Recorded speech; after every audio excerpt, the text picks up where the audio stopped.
မဆုလက်โอเคဆိုတော့အာအမတင်တည်အောင်မင်္ဂလာပါဆိုတော့အမအရင်ဆုံးကွက်နဲ့ကိုတစ်ချက်လောက်မိတ်ဆက်ပေးလို့ရမှာရှင်အမရဲ့နာမည်ကတော့အမတင်တည်အောင်ဆိုတော့ပေါ့နော်အမဒီဘယ်ကျောင်းမှာတက်နေလဲပေါ့နော်ပြီးတော့လို့ရှိရင်အမယူထားတဲ့ major နဲ့ပတ်သက်ပြီးတော့မှတစ်ချက်လေးရောမိတ်ဆက်ပေးလို့ရမလားရှင်အမကတော့တင်သီရိအောင်ပေါ့နော်အမယူထားတဲ့ major ကတော့ healthcare management တက်နေတာကကြတော့ SIH မှာတက်နေရပါဟုတ်အမ SIH မှာလေ campus အများကြီးရှိတာပေါ့နော်ဆိုတော့အမဘာဘယ် campus မှာတက်နေလဲပေါ့နော် Dresden ပေါ့နော် ဟုတ် SIH Dresden Dresden မှာတက်နေရပါဟုတ်ဆိုတော့ပထမဆုံးအနေနဲ့ကတော့အမတက်နေတဲ့ကျောင်းနဲ့ပတ်သက်ပြီးတော့မှပေါ့နော်ဒီမှာလည်း SIH ကိုစိတ်ဝင်စားကြတဲ့ကျောင်းသားတချို့လည်းရှိရပေါ့နော်ဆိုတော့ SIH University ရဲ့သူတို့ရဲ့ကျောင်းနဲ့ပတ်သက်ပြီးတော့အမနည်းနည်းလေး sharing လုပ်ပြီးလို့ရမလားအအရင်ဆုံးကျောင်းရွေးတော့ကြတော့ SIH ကိုရွေးဖြစ်တယ်ဆိုတာကလေသူတို့ကဒီနိုင်ငံကအတိအမှတ်ပြုတယ်ပေါ့နော်အဲ့လိုမျိုးအချက်ကြောင့်မလို့အဓိကရွေးဖြစ်တာပြီးတော့သူကအင်္ဂလိပ်လိုလည်းသင်တယ်ဆိုတော့လေပြီးတော့ကိုတက်ချင်တဲ့ဘာသာကလည်းအဲ့ဒီမှာရှိတယ်အင်္ဂလိပ်လိုလည်းသင်တယ်အဲ့တော့အဲ့ဒါကိုလိုက်တာဟုတ်ကဲ့ဟုတ်ဆိုတော့အမSIH University ရဲ့ပေါ့နော် teaching style ကဘယ်လိုမျိုးရှိလဲပေါ့နော်ဟုတ်သူကတော့လေအဓိက group project တွေများတယ်ပေါ့နော်အဖွဲ့လိုက်လုပ်ရတာပြီးတော့အဲ့လိုတကယ် case study တွေပေါ့နော်ဒီအပြင်မှာဆိုရင်ဘယ်လိုမျိုးဆိုရဲဒီလက်တွေ့ပေါ့နော်အဲ့ပုံစံမျိုးနဲ့တင်တာဟိုလို theory တွေပဲထိုင်တင်နေရမျိုးတော့မဟုတ်อืมinternational student ratio အနေနဲ့ဆိုလို့ရှိရင်ပေါ့ဟိုဒီDresden မှာပေါ့အဓိက Dresden မှာဆိုလို့ရှိရင်ရော international student ratio ကဘယ်လိုမျိုးရှိလဲပေါ့နော်ဟုတ်ကျောင်းမှာပြောတာလားဟုတ်တယ်အမကျောင်းမှာကျောင်းမှာကတော့အကုန်လုံးကအခုကတော့ဒီမြန်မာကတော့နေသေးရပေါ့နော်တခြားနိုင်ငံပေါင်းစုံကတော့အများကြီးပဲကျောင်းမှာလေနိုင်ငံပေါင်းစုံဆိုတော့ဒီ semester မှာဆိုရင်နိုင်ငံပေါင်းစုံပဲသူတို့ဒီဂျာမန်လူမျိုးတောင်ပါတယ်အခုတန်းထဲမှာဆိုရင်လေဂျာမန်လူမျိုးတယောက်လည်းပါတယ်ယူကရိန်းတို့နောက် China ကလည်းရှိတယ်အိန္ဒိယပေါ့နော်အဲ့လိုမျိုးပေါ့အများကြီးပဲဟုတ်မှာပြီးတော့အမမာစတာတက်နေရဆိုရလေအာတချို့ကျောင်းသားဆိုရှင်မာစတာဆိုလို့ရှိရင်ကိုဘယ်လောက်တက်ရလဲပေါ့နော်တပတ်ကိုအတန်းချိန်ဘယ်လောက်ရှိတယ်ပြီးတော့လို့ရှိရင်ပေါ့နော်อืม online class တွေရောရှိလားပေါ့နော်ဆိုတော့အဲ့လိုမျိုးတွေသိကျင်ကြတဲ့ကျောင်းသားတွေလည်းရှိအပ်ဆိုတော့လေဟုတ်အဲ့ဒါလေးရော online class ကတော့ရှိရယ်သူကလေဒီအပြင်မှာသွားတက်ရတဲ့အပတ်တွေလည်းရှိရယ်တချို့ပတ်တွေဆိုရင်တော့ online ရပဲ join ရတာအဲ့တော့အချိန်ပိုတွေတော့ရှိတာပေါ့နော်အဲ့တော့အချိန်ပိုင်းလုပ်မယ်ဆိုရင်တော့အဆင်ပြေတယ်အဲ့လိုမျိုးတချို့ပတ်တွေဆိုရင် online ရ join တယ်တချို့ပတ်တွေဆိုရင်ကျောင်းမှာသွားတက်ရတယ်အဲ့လိုမျိုးပေါ်မှာဥမာ assignment system ကပုံများလားဒါမှမဟုတ် close book exam တွေကနှစ်ပုံများလားဘယ်လိုမျိုးဟာတွေကပုံများလဲ assignment တွေကတော့ပုံများတယ်อืมဟို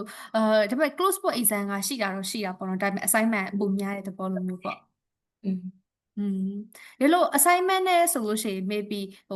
graduate ဖြစ်ဖို့တက်ကိုတော့ exam pass ဖြစ်လောက်တယ်ပေါ့နော် ဖြစ်ပါတ percentage နဲ့ယ်ကြည့်လို့စေ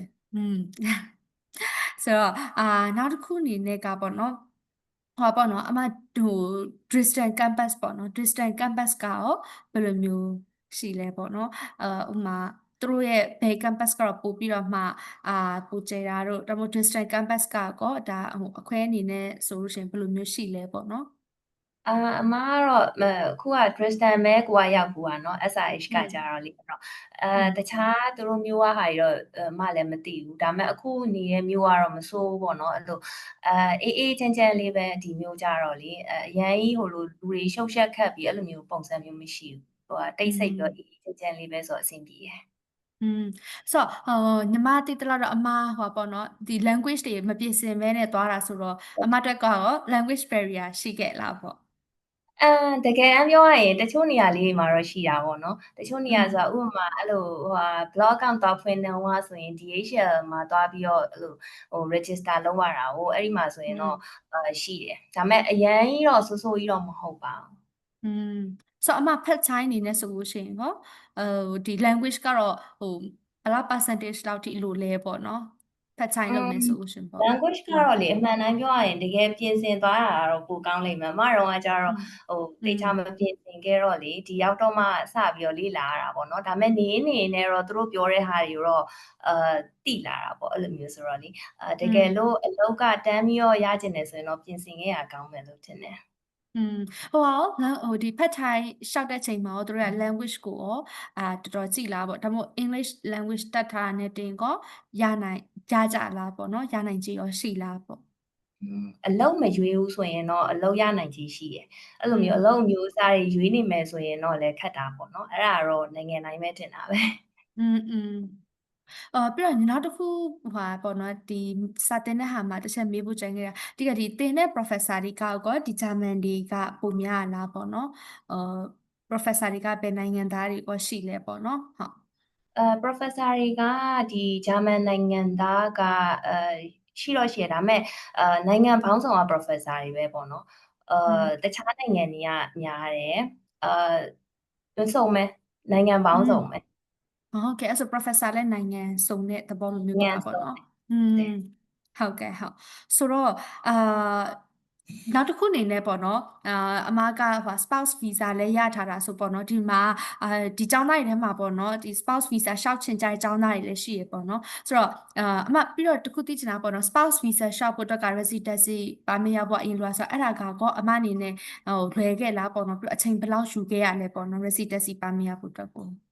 အမကရောက်ချင်းပေါ့ booking ရက်ချင်း appointment ယူလိုက်တယ်ယူတော့ resident permit ကတော့3လကျော်လောက်နဲ့ရတယ်ထင်တယ်3လကျော်4လလောက်မှရတယ်ပေါ့နော်အဲ့ဒီအချိန်မှာကျတော့အမယောက်ျားကA1 ပြင်ဆင်နေတာပေါ့နော်အမ resident permit လျှောက်ထားတဲ့အချိန်မှာသူက A1 ကိုဖြည့်ဖို့ပြင်ဆင်တယ်အဲ့တော့သူအောင်သွားတဲ့အချိန်မှာကိုကလည်းကတ်ရတယ်အဲ့မှာစလျှောက်တယ်အဲ့တော့လျှောက်ပြီး2လမှာသူကရတယ်ဆိုတော့စုစုပေါင်း6လလောက်တော့ကြာတာပေါ့နော်ဆိုတော့အမပေါ့နော်spouse visa ရှောက်ဖို့အတွက်ကိုအမဘက်ကနေပြီးပြင်ဆင်ခဲ့ရတဲ့ဟာတွေပြီးတော့အကိုဘက်ကနေပြီးပြင်ဆင်ခဲ့ရတဲ့ဟာတချို့လေးကိုရော sharing လုပ်ပေးလို့ရမလားရှင့်ပြင်ဆင်ခဲ့ရတာကတော့အဓိကကတော့ financial proof ပေါ့နော်ငွေကြေးပြရတယ်နောက် A1 level လိုတယ်ပြီးတော့ဘာလို့တည်လဲဆိုတော့ကျန်တာတော့တူတော့မရှိပါဘူး marriage certificate တို့ပါတော့အဲ့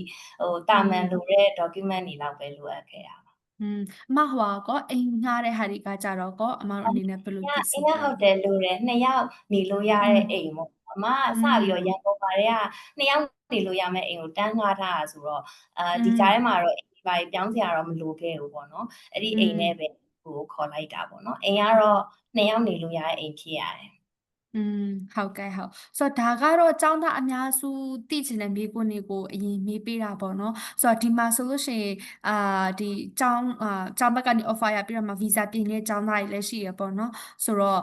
ဂျာမနီပြည်တခြားနိုင်ငံတွေကိုရှောက်ထားပြီးတော့နှစ်နိုင်ငံဝေခွဲများဖြစ်နေတဲ့ចောင်းသားတွေလည်းရှိရပေါ့နော်ဆိုတော့အခုကကျတော့ចောင်းသားတွေကိုမေးဖို့အတွက်ကိုဒီမှာအချိန်ပေးခြင်းတယ်ပေါ့နော်ဆိုတော့ចောင်းသားတွေဘက်ကနေပြီးတော့မေးခွန်းရှိရဆိုရှင်အတန် unmute လုပ်ပြီးတော့မှလည်းမေးလို့ရတယ်ပေါ့နော်ဟုတ်ဆိုတော့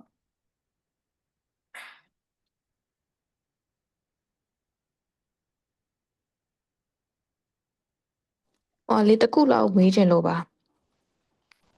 ဟုတ်အခုကတော့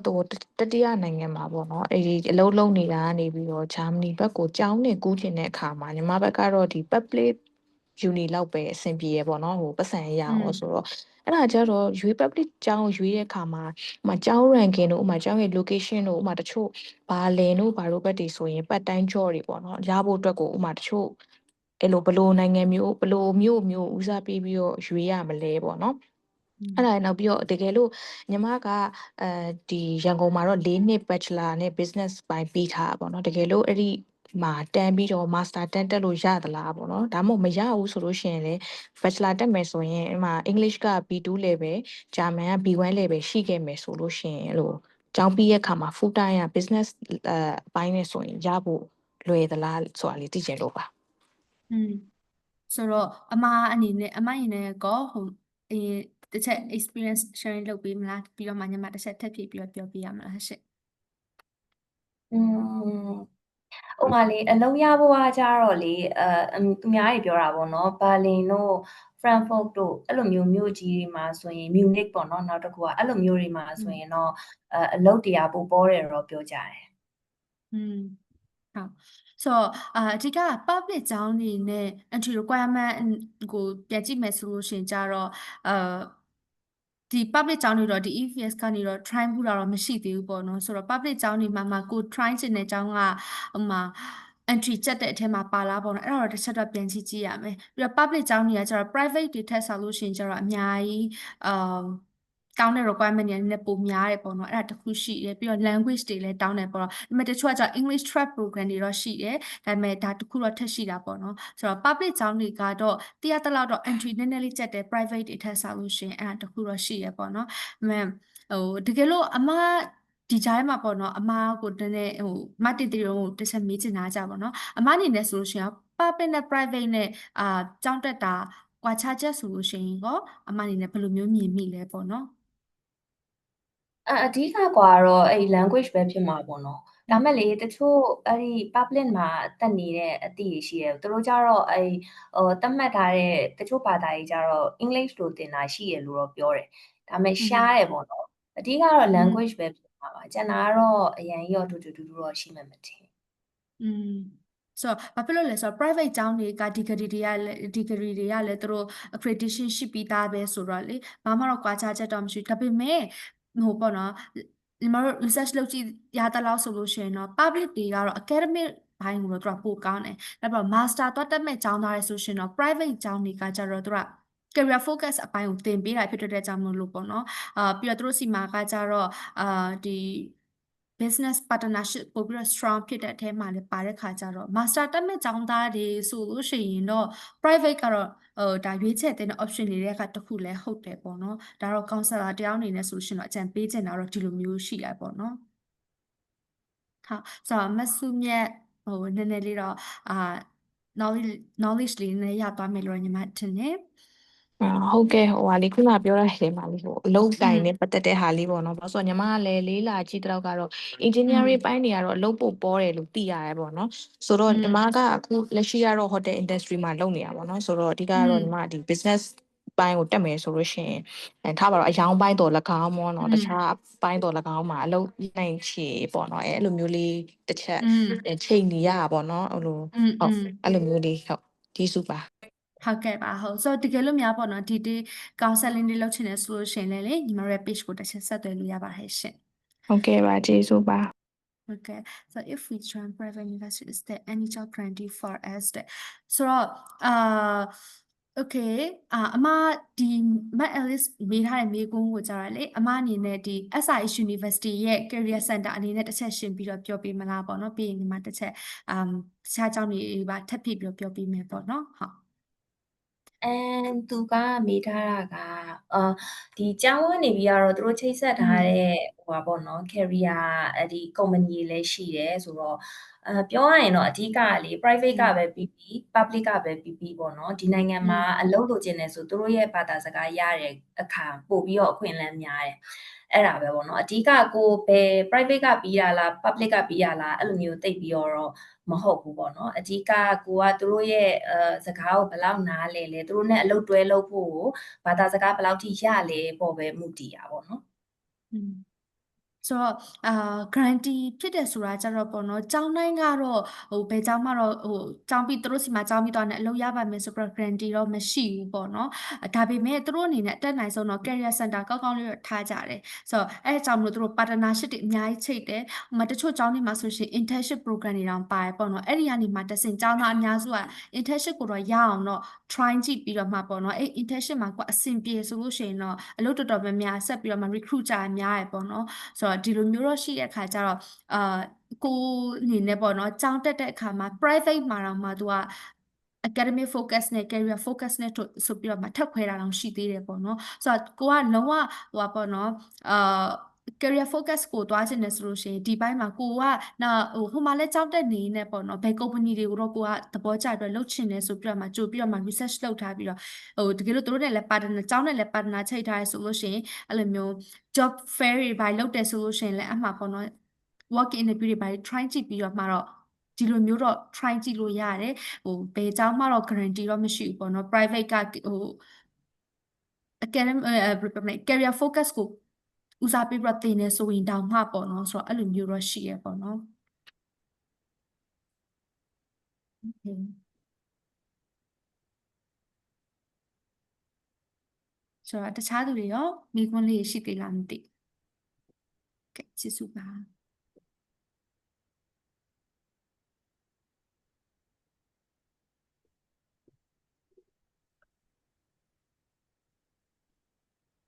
နောက်မှဝင်လာတဲ့ဒီကျောင်းသားကျောင်းသူတွေရောမေးစရာရှိရဆိုလို့ရှိရင်ဒီ Facebook က counselor မကိုမေးလို့ရပါတယ်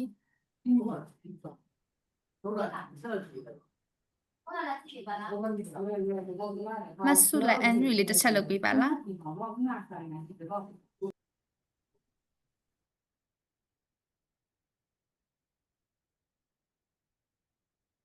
ATM မေးထားတာကျတော့ဂျာမနီမှာ engineering ဘိုင်းနဲ့ကျောင်းတက်ရင်အလုပ်လုပ်လို့ရလားဆိုတော့ maybe ညီမထားတာဖတ်ချိုင်းကိုမေးတာဖြစ်လောက်မယ်ထင်တယ်ဖတ်ချိုင်းကတော့ဒါတရားဝင်လုပ်ခွင့်ရှိရပေါ့နော်တစ်ပတ်ကိုနိုင်20လုပ်ခွင့်ရှိတယ်ဟုတ်အဲ့ညမှာပေါ့နော်မတင်တီတီတစ်ချက်မေးချင်တာပြန်ညအနေနဲ့ကောသူတို့ဖတ်ချိုင်းကအနည်းဆုံးပေါ့နော်ဘလောင်း range ကနေပြီးတော့မှကောသူတို့ပေးလေးရှိလဲပေါ့နော်ပတ်ထိုင်းကလက်တလောကတော့73လောက်ကတော့အနည်းဆုံးရကြတယ်တနာရီကိုလေ73ယူရိုပေါ့73ယူရိုဆိုတော့အမနေတဲ့ distance မှာဆိုလို့ရှိရင်ကောအဲ့73ယူရိုနဲ့ဆိုလို့ရှိရင်တစ်လကိုဖတ်ချိုင်းနဲ့ဆိုလို့ရှိရင် cover ဖြစ်မလားပေါ့နော်cover ဖြစ်ပါတယ်တယောက်စာဆိုရင်ကောင်းကောင်းကြီး cover ဖြစ်ပါတယ်ပတ်တိုင်းလုပ်တယ်ဆိုရင်သူကတစ်လကို900ကျော်လောက်တော့ရမှာပဲလေ900ကျော်လောက်တော့ရမယ်နေစရိတ်စားစရိတ်ကတော့ကာမိတယ်အမ accommodation rate ကရောဘယ်လောက်ရှိလောက်လဲတယောက်တည်းသမားတွေကြတော့ vacay ပေါ့နော် vacay ဆိုတော့ပေါင်းနေတာလေ3ယောက်လောက်အဲ့လိုမျိုးပေါင်းနေတဲ့ဟာမျိုးဆိုရင်တို့တွေကတချို့ဆိုတက်တာတာဆိုရင်200ကျော်300လောက်ကနေစတယ်နေစရိတ်ကလေစားစရိတ်ကလည်းတယောက်တည်းကောင်းကောင်းစားမယ်ဆိုရင်တော့200ထက်တော့ဘူးမကုန်ဘူးပေါ့နော်အဲ့တော့ပေါင်းလိုက်မယ်ဆိုရင်တော့900 600ပေါ့နော်အဲ့လောက်ဆိုတော့ကာမှာပေါ့မ distance ကတော့ living cost အရင်ကြီးကြီးတဲ့အထဲမှာတော့မပါဘူးလို့တော့အမအနေနဲ့ပြောလို့ရတာပေါ့နော်ဟုတ်တယ်ဟုတ်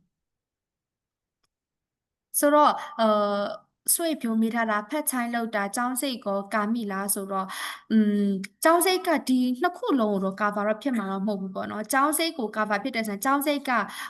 ဘလောက်ဝင်းကျင်မှာရှိလဲဆိုတဲ့အပေါ်မှာတော့မူတည်လိမ့်မယ်ဆိုတော့နေဒီနှစ်ခုရဲ့တစ်ခုဆိုရှင်တော့နေထိုင်စိတ်ကိုတော့ cover ဖြစ်ရင်တော့ဖြစ်လိမ့်မယ်ဒါပေမဲ့ចောင်းစိတ်ကိုတော့ cover ဖြစ်မှာတော့မဟုတ်ဘူးပေါ့နော်အဲ့လိုမျိုးတော့ရှိတယ်အခုကတော့အမရဲ့အမျိုးသားအခုသူက full time လုပ်နေပြီဆိုတော့လေတယောက်က full time လုပ်ပြီးတော့ကျောင်းသူကpart time လုပ်မယ်ဆိုရင်တော့part time သမားကနေစရိတ်စားစရိတ်တော့ကာမိရယ်ဆိုရင်ကျောင်းစရိတ်ကိုတော့ကိုယ့်ရဲ့partner full time လုပ်ပြီးတော့ရှာလို့တော့ရတာပေါ့နော်ဟုတ်ကဲ့အဲ့ဒီမှာပေါ့နော်နောက်တစ်ခုအနေနဲ့ဒီမှာ spouse visa ရှောက်ချင်တဲ့အမတယောက်လည်းရှိရပေါ့နော်ဆိုတော့spouse visa ဆိုလို့ရှိရင်တော့အမဘာ status နဲ့လာပြီးတော့ပေါ့နော်ဘယ်လိုမျိုးနေခွင့်ရှိလဲပေါ့နော်အဲ့ဒါလေးရောတစ်ချက် sharing လုပ်ပေးလို့ရလားအမဘယ်လို status နဲ့နေလို့ရလဲဆိုတော့လာတော့ကတော့သူက family reunion visa နဲ့ပဲလာတာလေလာပြီးတော့ဒီရောက်ပြီးတော့အခုသူဆိုရင်အမယောက်ျားဆိုရောက်ပြီးတော့တစ်လမှာအခု full time တစ်ခုရတယ်ပေါ့နော် full time လုပ်ရသွားဆိုတော့resident permit ကလည်းရက်ချင်းရပြီးသွားပြီပေါ့နော်အဲ့တော့ तू ကတော့ full time လုပ်ခွင့်ရှိတယ်သူကလေဘာလို့ကျောင်းသူတွေဒါပတ်တိုင်းပဲလုပ်ခွင့်ရှိတာအဲ့ spouse နဲ့လာတဲ့သူကြတော့ full time လုပ်ခွင့်ရှိတယ်ပေါ့အဲ့ဒါဆိုပြီးသွားလို့ရှိရင်တော့ work visa ဖြစ်သွားမှာပေါ့နော် spouse visa ကနောက်ပိုင်းကျရင်တော့အဲ့လိုမျိုးပြန်ပြောင်းရမယ်ထင်တယ်ဟုတ်ကဲ့ဆိုတော့နောက်တစ်ခုအနေနဲ့ပေါ့နော်ဖက်ချိုင်းကရှာလို့လေလားပေါ့နော်ဥမာဒါကတော့အမနေတဲ့ distance မှာဆိုရင်ကောဘယ်လိုမျိုးရှိလဲပေါ့နော်ပတ်တိုင်းကကြတော့လေအဲ့ခုနဆက်စချင်းမှပြောသလိုပဲအလုံးမရွေးဘူးဆိုရင်တော့ရှားတာအဆင်ပြေပါတယ်ကိုကဟိုကမလုံနိုင်ဒီကမလုံနိုင်အဲ့လိုမျိုးအလုံးရွေးနေမယ်ဆိုရင်တော့ခက်တာပေါ့နော်နောက်တစ်ခုအစုံတော့လုံနိုင်ရတာပေါ့ဟုတ်ဆိုတော့အမအနေနဲ့ကောon campus job တွေဆိုလို့ရှိရင်ရော private တွေမှာအဲ့လိုမျိုးခေါ်လေရောရှိလားပေါ့နော်ရှိတော့ရှိရယ်တွေ့တော့တွေ့ရယ် ဟုတ်ကဲ့ဟုတ်ဆိုတော့ full time job ဆိုရင်တဲ့ average salary လေးပြအဆင်ပြေသိလို့ရမလားပေါ့နော်ဆိုတော့ full time ပျမ်းမျှ ကတော့ မှာ basic ကတော့2000လောက်တော့ကျရမှာပေါ့ ဟုတ်ဆိုတော့ maybe ဒါကတော့အလုပ်ကိုသွားချင်တဲ့ job position ပေါ်မှာလည်းမူတည်လိမ့်မယ်ပေါ့နော်ဘယ် sector မှာလုပ်ချင်တာလဲဆိုတဲ့ပုံမှာလည်းမူတည်လိမ့်မယ် summer နဲ့ winter ကဘယ်ဟာဖက်ဆိုင်ကိုခေါ်တာများလဲတဲ့ တချို့လူတွေပြောတာကတော့ဆမ်မာမှာရောက်ရင်ပို့ပြီးတော့ခေါ်တယ်ပေါ့ပတ်တာဒါပေမဲ့အဲ့လိုလည်းမဟုတ်ဘူးဟိုရတဲ့သူကတော့ရကြတာပဲဒီမှာလေအဲ့လိုကိုရှာတဲ့ပေါ်မူတည်တာပေါ့နော်ပြီးတော့ကိုဘယ်လောက်ထိချိတ်ဆက်နိုင်လဲကိုမှအတိမိတ်ဆွေဘယ်လောက်များလဲအဲ့လိုမျိုးပေါ့နော်အဲ့လိုမျိုး network လေးတော့ကိုယ့်ဟာကိုယ်တည်ဆောက်ရတာပေါ့နော်အဲ့ဒါမှလည်းအလုပ်ကိုင်ခွင့်လည်းပိုများတာပေါ့နော်ဒီတိုင်းနေရင်တော့အလုပ်ကတော့မရဘူးပေါ့နော်ပြီးတော့လေဒီကြားထဲမှာမိဘတချို့သိကျင်တာရှိရပေါ့နော်အဲ့ဒါကြတော့ safety ပိုင်းနဲ့ပတ်သက်ပြီးတော့မှသိကျင်ကြတာပေါ့နော်ဆိုတော့အမအနေနဲ့ကဂျာမနီကsafe ဖြစ်တယ်လို့ခံစားမိလားပေါ့နော် safe ဖြစ်တာပါဂျာမနီကတော့ safe ဖြစ်တယ်ဒီမှာကတော့အေးဆေးဆေးပါပဲအဲ့လိုကိုယ့်ကိုတယောက်တည်းသွားလဲဘာမှဟိုမဖြစ်ကြဘူးပေါ့နော်ပြီးတော့ဒီကလူတွေကအဲ့လိုဆက်စချင်းရောက်ချင်းတော့မျက်နှာတီတီတွေလို့ထင်ရပါမယ်တကယ်တမ်းကျတော့တကယ်ကောင်းတဲ့လူတွေလည်းရှိပါတယ်အဲ့လိုကူညီပေးတဲ့လူတွေလည်းအများကြီးပဲအဲ့လေနောက်တစ်ခုအနေနဲ့ပေါ့နော်မရာသီဥတုအနေနဲ့ရောပေါ့နော်ဆိုတော့ဘယ်လိုမျိုးရှိလဲပေါ့နော်အမရောက်ချင်းတော့ကတော့တဖြည်းဖြည်းနဲ့ပူသွားတာပေါ့နော်ဟိုက April ကရောက်တာဆိုတော့လေနွေရာသီဆိုတော့မစိုးဘူးပေါ့နေလို့ကောင်းတယ်ပေါ့နော်ကိုအမကျတော့အေးကြိုက်လို့လားတော့မသိဘူးလေအဲ့လိုဒီနိုင်ငံမှာကတော့အေးတာကတော့သဘောကျတယ်ပြီးတော့အဲ့လိုကိုရီမြန်မာပြည်မှာကျတော့တအားပူတာပေါ့နော်ဒီမှာကျတော့အေးအေးလေးနေရတယ်ပေါ့မကြခင်ကတော့ winter ရောက်တော့မှဆိုဘယ်လိုနေမလဲတော့မသိသေးဘူးဟုတ်တယ်ဆိုတော့ဒီမှာနောက်တစ်ခုအနေနဲ့ပေါ့နော်ကျွန်တော်အဲ့ဒီစေ A level လုံးလို့ဂျာမန်အခုမှစေစာပြလေးလာမှာ A level ကို2026 major မှာပြီးမှာ engineering နဲ့ physics major English thought program ကြိုက်ချင်မယ်ရှားရကြမယ်ဂျာမန် thought program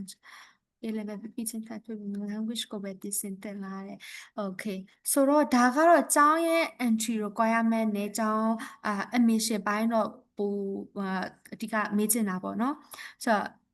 language ကိုပဲတေချာပြင်ဆင်တက်လာဆိုတော့တကယ်လို့များပေါ့နော်ဒီမောင်လေးက okay public ကျောင်းကို join ကျင်နေဆိုလို့ရှိရင်တော့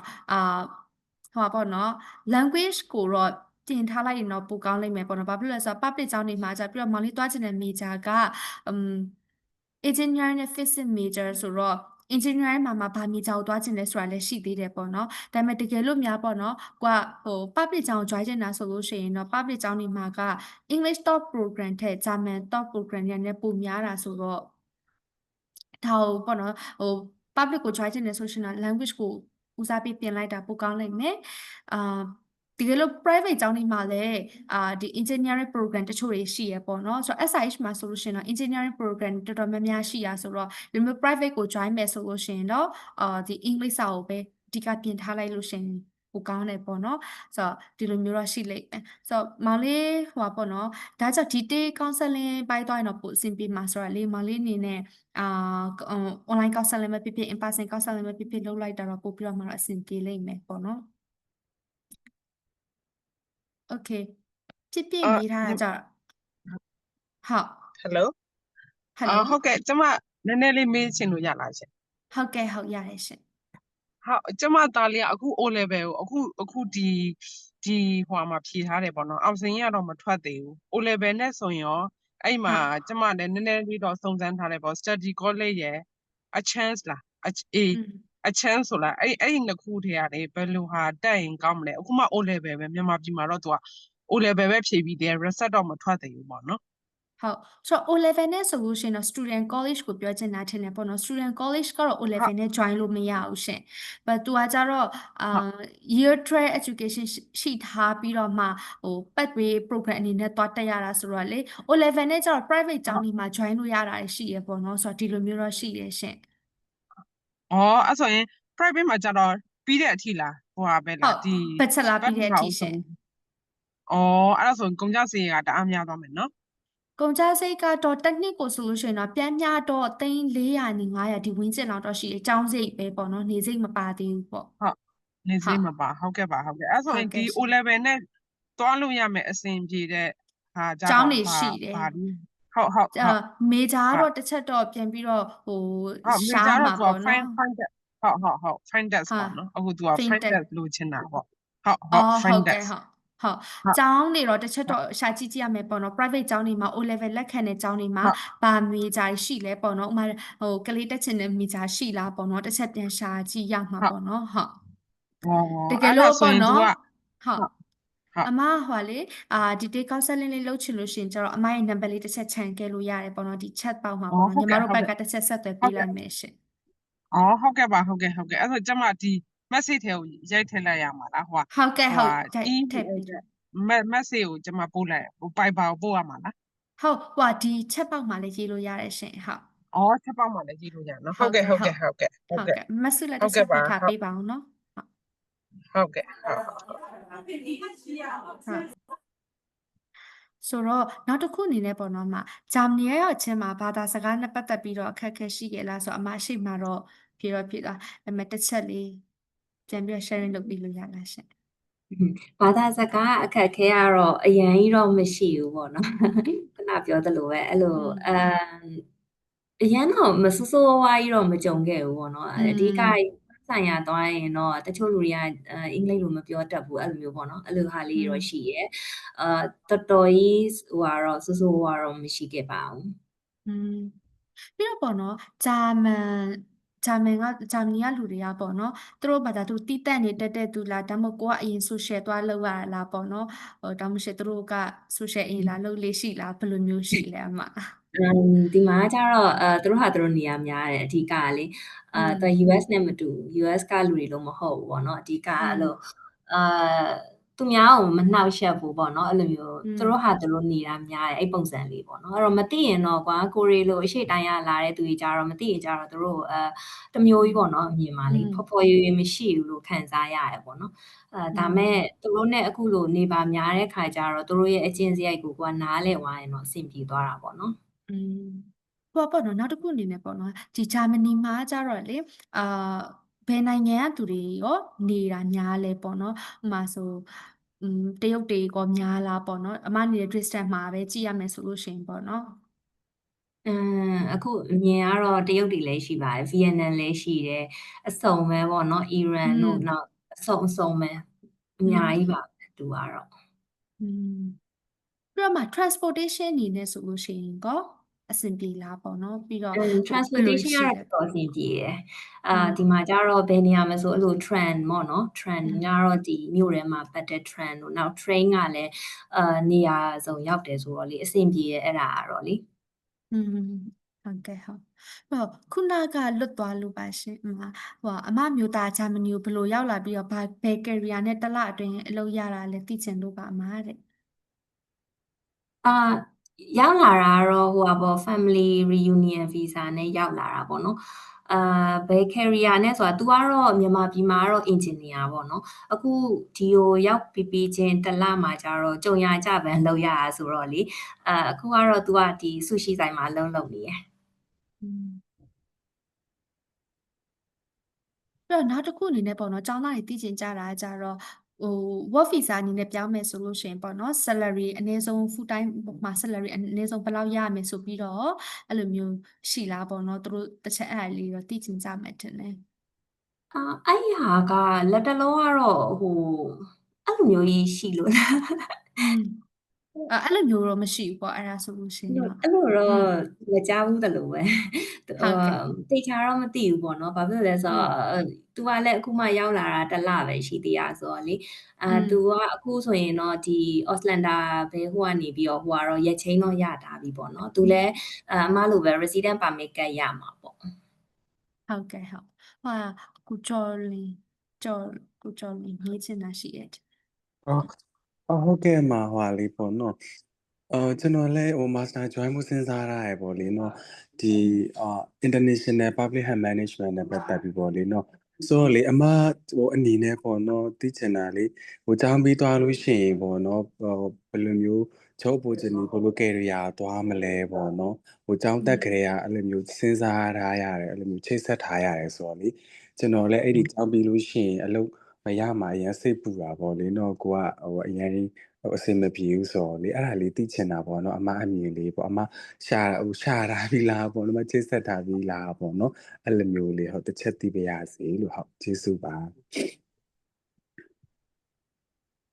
ဟုတ် အလုံးကောင်းကြိုပြီးတော့ရှာလို့တော့ဟိုမဖြစ်ဘူးပေါ့နော်ဒါပေမဲ့တွေးထားတာလေးတော့ရှိတာပေါ့အဓိကကလေအတွေးရတော့ရှိရဥမာလမ်းကြောင်းတွေကတော့နှစ်ခုသုံးခုကတော့အမြင်နဲ့တော့ကြိုတွေးထားတာတော့ရှိတာပေါ့hack ခဲပိုင်းရဆိုတော့ဒီ hack ခဲနဲ့ဆိုင်တဲ့အလုပ်လေးတွေတော့ဒီမှာရှိရပေါ့နော်ရွေးချယ်စရာတွေကတော့အများကြီးပဲဒီနိုင်ငံရောက်ပြီးမှဆိုရင်တော့လမ်းကြောင်းတွေကအများကြီးပဲဆိုတော့လေဆုံးတော့မဆုံးဖြတ်ရသေးဘူးဒါပေမဲ့တွေးထားလေးတော့ရှိပါတယ်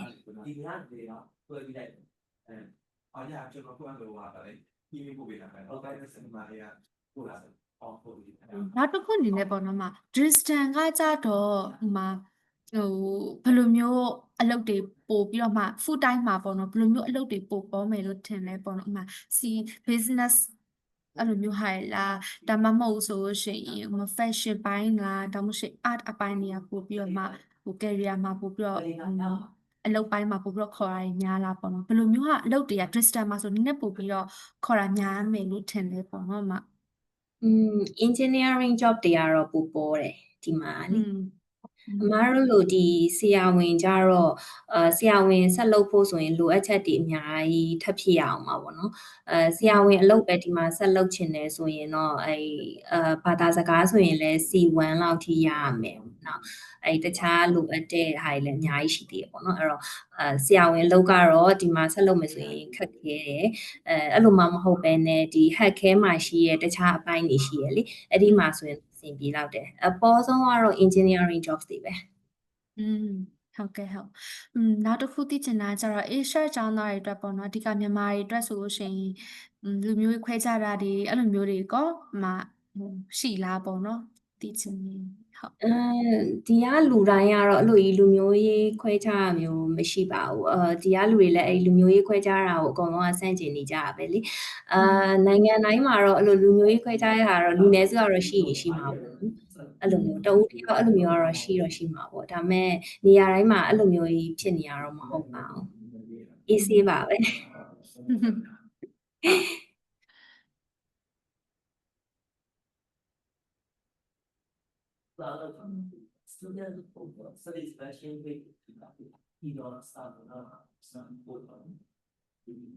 ဆိုတော့ကျောင်းသားတွေမှာတခြားမိခွန်းတွေရော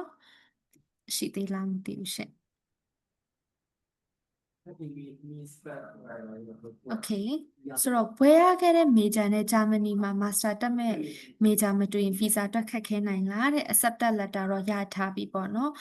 Okay ဆိုတော့ဒါကတော့ counselor တယောက်အနေနဲ့ဆိုလို့ရှိရင်တော့ဒီလိုမျိုး case တွေတော့မရှိခဲ့ဘူး visa မရပေါ့နော်major မတူလို့ဆိုပြီးတော့မှ visa မရခဲ့တဲ့ကျောင်းသားတွေတယောက်မှတော့မရှိဘူးပေါ့နော်ဆိုတော့အမားဆိုလို့ရှိရင်တော့ဒေါက်တာအနေနဲ့လုပ်ခဲ့ပေမဲ့public health care administration ဘက်ကိုတွားတာပေါ့နော်ဆိုတော့ဒီလိုမျိုးတချို့ကျောင်းသားတွေမှာဆိုလို့ရှိရင်ပေါ့နော်ကျမကျောင်းသားတွေမှာဆိုရှိတယ် engineering တက်ထားပြီးတော့မှ IT ဘက်တွေ business ဘက်တွေတွားကြကျောင်းသားတွေလည်းရှိတယ် visa reject ဖြစ်ဖို့တဲ့ case တွေလည်းတစ်ခါမှတော့မရှိဘူးဆိုတော့ Germany ကတော့လောလောဆယ်မှာတော့visa grant rate က 100% ရှိတယ်ဆိုတော့requirement တွေအကုန်လုံးဒါကျောင်းဘက်ကပေါ့နော် offer ရတယ် requirement တွေ meet ဖြစ်ပြီး offer ရတယ်ဆိုရှင်တော့ visa ရဖို့တေချာတလောက်ရှိရပေါ့နော်အဓိကshort term visa တွေဆိုလို့ရှင်တော့သူတို့မပေး short term program တွေပေါ့ဥပမာ language visa တွေဆိုရင်တော့မပေးဘူးပေါ့နော်ဆိုတော့ degree program တွေဆိုလို့ရှင်တော့ reject ပေးလိမ့်မရှိဘူးပေါ့နော်တခုရှိရဆိုတော့နောက်တစ်ခုအနေနဲ့ engineer မှာပေါ့ကျောင်းတက်ရင်လုပ်ဖို့ဆိုရင် German language ကိုEnglish ကိုပဲ level လောက်ထိလုပ်မယ်ဆိုတော့ဘယ်ကျောင်းကိုတက်တာလဲဆိုတဲ့ပုံမှာမူတည်ရပေါ့နော်ဂျာမနီတကယ်လို့ကိုကbachelor ဒါမှ bachelor တက်မယ်ဆိုလို့ရှိရင်တော့ B1 level လောက်ထိတော့တောင်းလေးတော့ရှိရပေါ့နော်တခုရှိတယ် English ဆိုလို့ရှိရင်တော့ IELTS 6.5 ဒီဝင်းကျင်လောက်တော့တောင်းနေပေါ့နော်ဟုတ် ဆိုတော့ဒီလိုရှိတယ်အမအနေနဲ့ရောထပ်ဖြစ်ပြီးတော့ဟို sharing လုပ်ပေးချင်တာရောရှိလားရှင် engineering job တွေကဟုတ်တယ်ခုနပြောသလိုပဲအဲ့ อืม B1 လောက်ကတော့ပြင်ထားတဲ့တယ်လို့ထင်တယ် อืมဟုတ်ဆိုတော့ intake တွေကတော့ဒီအနည်းဆက်ဆုံးဆိုရင်တော့ January ဒါမှမဟုတ်ရင် February intake ရှိတဲ့အကြောင်းတွေရှိတယ်ပြီးတော့ April မှာလည်း intake ရှိတယ်ပြီးတော့September October ဒီ intake တွေရှိတယ်ပေါ့နော်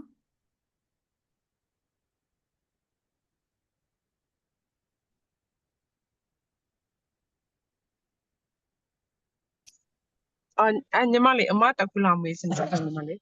ဟောလေအမအဲ့ဒါဆိုရင်အမတာ O level နဲ့ကတိတ်အဆင်မပြေဘူးဆို A level ကို join ပြီးမှသွားရင်တော့ပိုအဆင်ပြေမယ်နော် O level လက်ခံတဲ့အကြောင်းလည်းရှိတယ်ဒါမှမဟုတ်ကိုက A level ပြင်မယ်ဆိုရင်တော့ရွေးချယ်စရာအကြောင်း option ပိုများလိမ့်မယ်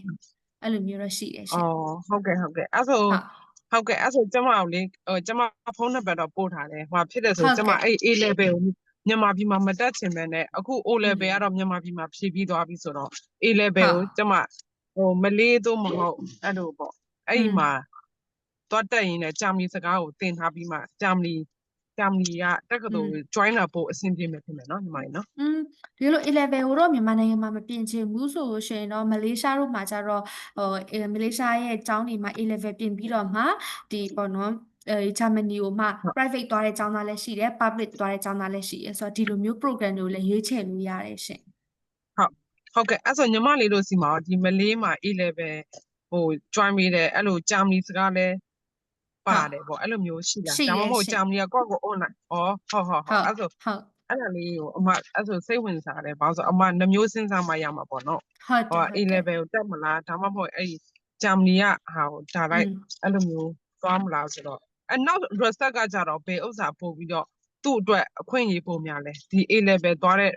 ပွဲနဲ့ပေါ့နော်ပြီးတော့အဲ့မှာသွားတက်တဲ့ private university နဲ့ဆိုရင်ဘယ်ဥစ္စာသူ့အတွက်အလုပ်ခွင့်နဲ့ရအောင်ပို့အဆင်ပြေမယ်ဒီမှာ ဟိုပါပေါ့နော်ညီမဒီတိတ်ကောက်ဆက်လေးလေးကိုအမားနဲ့တစ်ချက်1 on 1လေးတစ်ချက်လုပ်လိုက်မယ်လေအမအဆင်ပြေလားမသိ ဟုတ် ဘူး ကဲ့ ရှ ဟု င် တ်ကဲ့ဟုတ်ကဲ့ ဟုတ် ပြေး ဖု တယ် န်းနံ ပြေး ပါ တယ် တ် အဲ့ဆိုရင် ဖုန်းနံပါတ်ညီမမှတ်ထားပြီးသွားပြီဆိုတော့လေဟုတ် ဟုတ်ကဲ့ဟုတ်ကဲ့ဟုတ်ကဲ့ ရှင် အဲ့ တစ်ချက် ဖုန်း ညီ နံ မ ပါတ် ဆက် လေး သွယ် ပဲ လိုက် ချက် ပါမယ်ဟုတ် ဟုတ်ကဲ့ပါဟုတ်ကျေးဇူးပါဟုတ် ကျေးဇူးပါဟုတ် ဟုတ်ဆိုတော့တခြားကျောင်းသားတွေအနေနဲ့ကို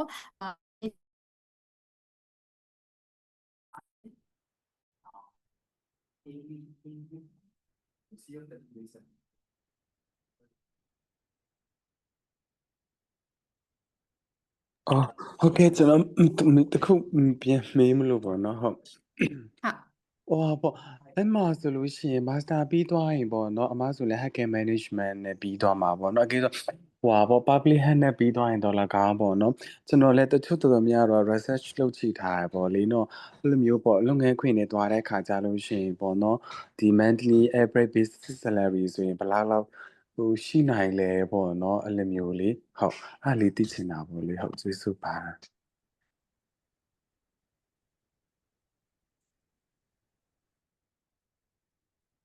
salary ကိုပြောတာလားမသိဘူး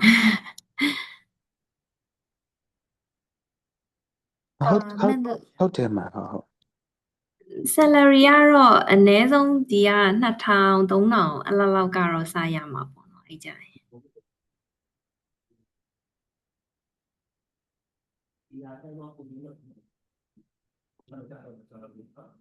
ပြန်မြ minimum salary ဆိုလို့ရှိရင်တော့သူတို့ယူရို2000ကနေပြီးတော့မှပေးတာပေါ့နော်ဆိုတော့ရှိတယ် ပြီးတော့အလောက်စားဝင်ချင်းဆိုရင်လည်းဒါကအနည်းဆုံးပဲစရမှာလीအဲ့တော့2000ကျော်အလောက်ကနေပဲစရမယ်လို့တော့ထင်တယ်ပြီးသွားတော့မှကို experience နေများလာတဲ့ခါကျရင်တော့သူသွားမှာပေါ့နော် အဲ့ဆိုရင်အမခုနပြောတာပေါ့လေနော်ကျွန်တော်တို့ဒီပေါ့နော်ပုံမှန်တစ်ယောက်ရဲ့ accommodation rate rate ဒီ size တွေကတော့900 1000ကတော့ကဘာဖြစ်တယ်ပေါ့နော်အဲ့ဆိုလို့ရှိရင်လေ ကောင်းကြီးလောက်တယ် ဟုတ်ပေါ့တဝက်လောက်ဆိုရင်ကိုအိမ်ကိုပြင်ပြီးတော့မှ support ဒီပေးလို့ရတာပေါ့နော်အကယ်2000ရမယ်ဆိုရင်တော့ပေါ့နော်ဟုတ်အဲ့သိချင်တာပါကျေးဇူးပါဟုတ်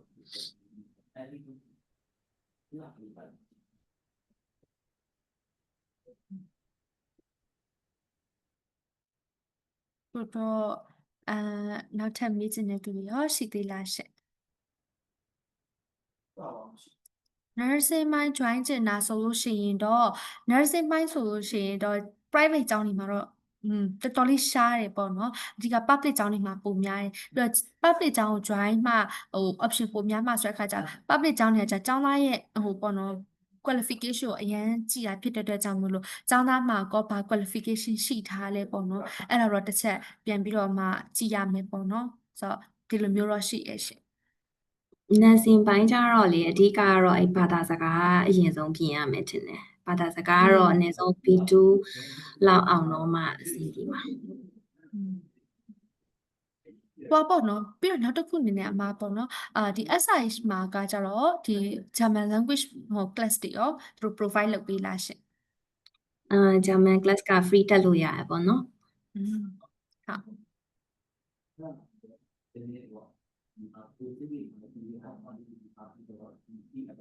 ဆိုတော့ကျောင်းသားတွေ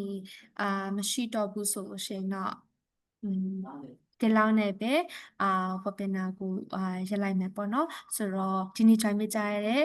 ကျောင်းသားအားလုံးကိုကျေးဇူးအများကြီးတင်ပါတယ်ပြီးတော့မတ်တင်တီတီအောင်လည်းကျေးဇူးအများကြီးတင်ပါတယ်လို့ဟုတ်ကျေးဇူးပါ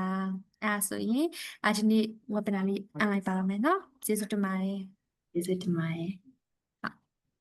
ပြပါရှင်အောက်ဆိုလို့ရှိရင်ဒါလေးကိုအဆုံးသတ်တော့မှာဖြစ်ရှင်ဟုတ်